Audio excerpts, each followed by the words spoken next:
ஒரு மாநில கட்சி எப்படி இருக்க வேண்டும் என்பதற்கு எடுத்துக்காட்டாக நம்முடைய திராவிட முன்னேற்ற கழகம் வழங்கிக் கொண்டிருக்கிறது. ஒரு தேர்தல் தோல்விக்கே இன்றைக்கு பல கட்சிகள் காணாமல் போயிருக்கிறது. ஆனால் 75 ஆண்டு காலம் கொண்ட கொள்கைக்காக, லட்சியத்துக்காக பாடுபட்டு கொண்டிருக்கக்கூடிய கட்சி, ஆட்சியில் இருந்தாலும் இல்லாவிட்டாலும் மக்களுக்காக பாடுபடக்கூடிய கட்சி திராவிட முன்னேற்ற கழகம். அந்த திராவிட முன்னேற்ற கழகத்திலே தான் இன்றைக்கு இணைத்துக் கொண்டு இன்றைக்கு எத்தனையோ பேர் என்று கண்டு கொண்டிருக்கிறார்கள். நம்முடைய ஆட்சியை பற்றி, இன்றைக்கு இருக்கிற ஆட்சியை பற்றி சொல்ல வேண்டும் என்று சொன்னால் ஒன்றை மட்டும் நான் சொல்ல விரும்புகிறேன். சோசியல் மீடியா இன்றைக்கு எந்த அளவுக்கு பரவி கொண்டிருக்கிறது உங்களுக்கு எல்லாம் தெரியும். அந்த சோசியல் மீடியா ஒரு வகையெல்லாம் நாளடைவில் அதெல்லாம் மறைந்து போகத்தான் போகிறது. இன்றைக்கு சோசியல் மீடியாக்களை பார்க்கிற போது ஒரு காலத்தில் நான் பார்க்கிறதை பார்த்தோம். கோட்டு போட்டு வந்தாரு, டிஃபன் எடுத்து கையில் எடுத்து வந்தாரு, வாட்ச் கட்டிட்டு இருந்தாரு, செஸ் விளையாடினாரு, இன்னைக்கு கோட்டு போடல, பட்டு சட்டை வேசி விட்டு வந்தாரு. இதெல்லாம் இன்றைக்கு செய்திகளாக வந்து கொண்டிருக்கிறது. அவையெல்லாம் மறைந்து நாட்டில் நடைபெறக்கூடிய அக்கிரமங்களெல்லாம் இன்றைக்கு செய்திகளாக வந்து கொண்டிருக்கிறது. நான் வேண்டுகோள் வைப்பதெல்லாம், இன்றைக்கு தமிழ்நாட்டில் முதலமைச்சராக இருக்கக்கூடியவரை பார்த்து நான் கேட்பதெல்லாம், தயவு செய்து இன்றைக்கு உங்களை பற்றி, உங்கள் ஆட்சியை பற்றி வரக்கூடிய செய்திகளை படியுங்கள். படித்து அதற்கு உண்மையை கண்டுபிடியுங்கள். அதற்குரிய நடவடிக்கை எடுங்கள்.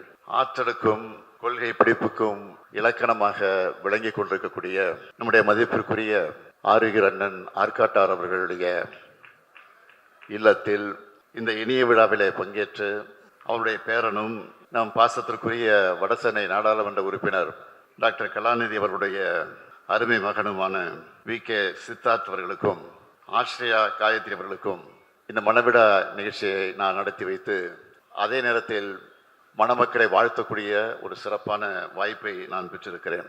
அறிஞர் அண்ணா மீது பற்று கொண்டு, அவரை தொடர்ந்து நம்முடைய தலைவர் கலைஞர் அவர்கள் மீது அன்பு கொண்டு, அண்ணன் ஆற்காட்டார் அவர்கள் இந்த இயக்கத்தில் இதனை ஒப்படைத்துக் கொண்டு, இன்றளவும் இந்த இயக்கத்திற்கு விசுவாசமாக, துணையாக, ஆலோசகராக, எங்களை போன்ற இளைஞர்களுக்கு ஒரு வழிகாட்டியாக அண்ணன் ஆற்காட்டார் அவர்கள் விளங்கி கொண்டிருக்கிறார்கள். துவக்க காலத்திலே அண்ணன் ஆற்காட்டார் அவர்கள் மின்துறையில ஒரு ஊழியராக பணியாற்றி, அதற்கு பிறகு அந்த மின்சாரத்துறையுடைய அமைச்சராக பொறுப்பேற்கக்கூடிய அளவிற்கு உயர்ந்து அவர் இந்த இயக்கத்திற்கு பெருமை சேர்த்திருக்கிறார்கள். புலிக்கு பிறந்தது பூனையாகுமா என்ற அந்த பழமொழிக்கு ஏற்ப அண்ணன் ஆற்காட்டாருடைய அருமை மகன் நம்முடைய டாக்டர் கலாநிதி அவர்கள் இன்றைக்கு அவர் கழகத்துடைய வளர்ச்சிக்கு, தலைமை கழகம் என்ன பண்ணியிட்டாலும், கழகம் எந்த உத்தரவு வழங்கினாலும் அதை சிறமேற்கொண்டு பணியாற்றக்கூடிய ஒரு ஆற்றல் மிக்க ஒரு செயல் வீரனாக நம்முடைய கலாநிதி வீராசாமி அவர்கள் விளங்கி கொண்டிருக்கிறார்கள். தொலைக்காட்சியிலே விவாதத்திலே பங்கேற்பதாக இருந்தாலும் சரி, நம்முடைய கனிமொழி சொன்னது போல, TR பாலு சொன்னது போல, நாடாளுமன்றத்தில் ஏற்படக்கூடிய அந்த கூட்டத்தில் விவாதங்களை பங்கேற்கக்கூடிய அந்த சூழ்நிலையாக இருந்தாலும் மிக சிறப்பாக அந்த பணியை நிறைவேற்றுகிற ஒரு மக்கள் சேவகனாக அவர் விளங்கி கொண்டிருக்கிறார். இங்கே தம்பி உதயநிதி பேசுகிற போது சொன்னார், எனக்கு துணையாக தலைவர் கலைஞருக்கு எப்படி துணையாக இருந்தாரோ இன்றைக்கு நமக்கெல்லாம் துணையாக நான் ஆற்காட்டாளர்கள் இருந்து கொண்டிருக்கிறார்கள். இன்னும் சொல்ல வேண்டும் என்று சொன்னால், எனக்கு ஒரு வருஷம் என்னோடு இருந்து எனக்கு பக்கபலமாக இருந்து அவர் பல அறிவுரைகள், ஆலோசனைகள் எல்லாம் எனக்கு ஒவ்வொரு நாளும் வழங்கியிருக்கிறார். எங்கே என்று கேட்டால் சிறைச்சாலையில் 1976 நாங்களெல்லாம் கைது செய்யப்பட்டு, நிசா சட்டத்தின் கீழ் கைது செய்யப்பட்டு ஓராண்டு காலம் சிறையில் இருந்தபோது அண்ணன் ஆற்காட்டார் அவர்களும் எங்களோடு இருந்தார்கள். சிட்டிபாபு அவர்கள் எந்த அளவுக்கு கொடுமைகளுக்கெல்லாம் ஆளாக்கப்பட்டார் என்பது உங்களுக்கெல்லாம் தெரியும். அவர் மறைவதற்கு என்ன காரணம் என்பதும் உங்களுக்கு புரியும். அது பற்றிலாம் நான் இந்த மனவிழா நிகழ்ச்சியில் பேச விரும்பல. ஆக அப்படிப்பட்ட கொடுமைகளெல்லாம் சென்னை சிறைச்சாலையில் நடைபெற்றது. அந்த கொடுமையிலையும் தன்னை ஈடுபடுத்திக் கொண்டு அதில் சிக்கி தவித்தவர் தான் அண்ணன் ஆற்காட்டார் அவர்கள். அதை பற்றியெல்லாம் கொஞ்சம் கூட கவலைப்படாமல், இன்னும் வெளிப்படையாக சொல்ல வேண்டும் என்று சொன்னால், நானெல்லாம் சிறையில் நிம்மதியாக தெம்போடு திராணியோடு இருந்தேன் என்று சொன்னால் அதற்கான ஆற்காட்டார் தான் காரணமாக இருந்தார் என்பதை நான் நேரத்தில் பெருமையோடு சொல்ல விரும்புகிறேன்.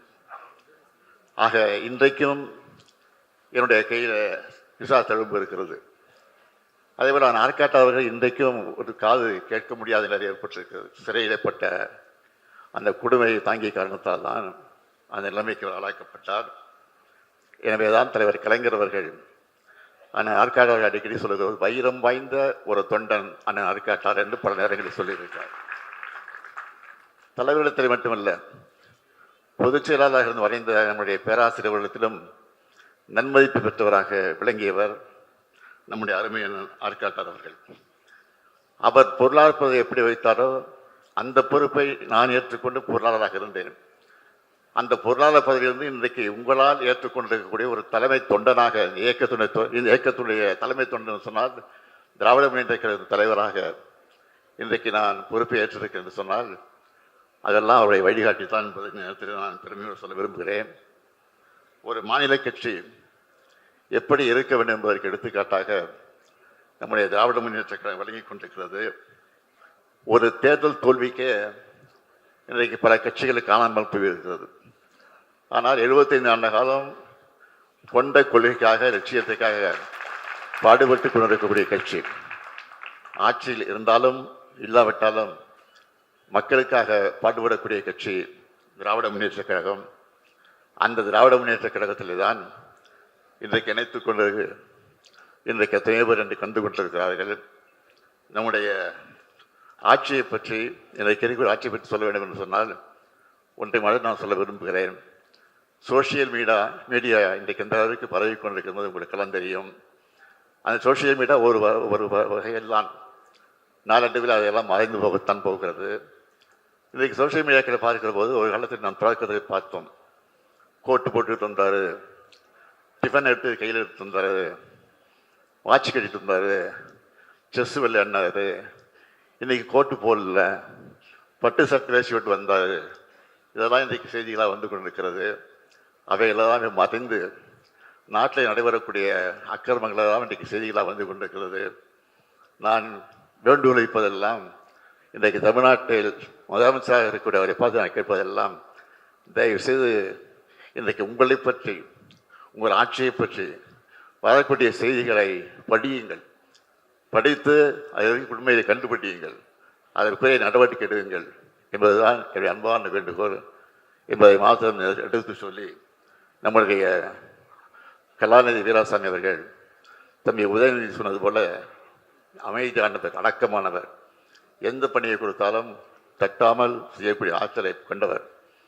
அவர் படாப்படுத்துவது இல்லாமல் அமைதியாக எந்த காரியம் செய்யக்கூடிய இருக்கக்கூடியவர்.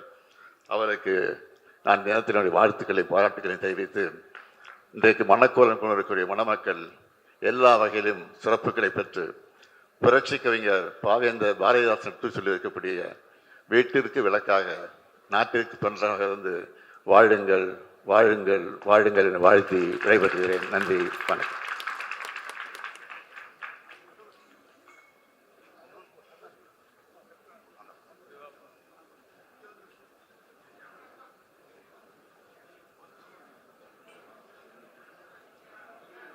அப்படியே நினைங்க, அப்புறம் அவங்க மாதிரி